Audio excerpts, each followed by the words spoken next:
The graves washed away by the sea. Some places may look like ordinary islands, quiet, remote, and surrounded by the sea. But when you learn their story, you begin to wonder how many lives and memories have passed through these places.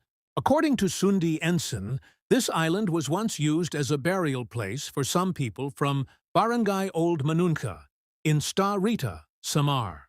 And bringing the dead here was not easy.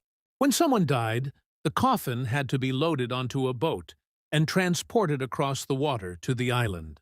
It was a difficult journey for the family carrying their loved one to their final resting place.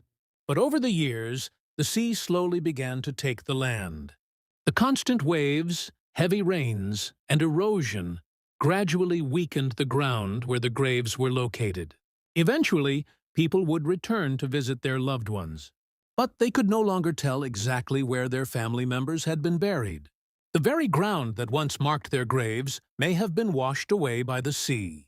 And this makes Sundi's story even more meaningful. He shared that he had a sibling who was buried here back when their family was still living in Manunca. Imagine that. A place where a family once came to lay their loved one to rest may now be a place where the exact location of that grave can no longer be identified. But according to the Bible, the dead are unconscious. They do not suffer, watch over the living, or communicate with them. So we do not need to think that those buried here are sad because their graves have disappeared. Instead, the Bible gives hope through the promise of the resurrection. Jesus said at John chapter 5, verses 28 to 29, that the time would come when those in the memorial tombs would hear his voice and come out.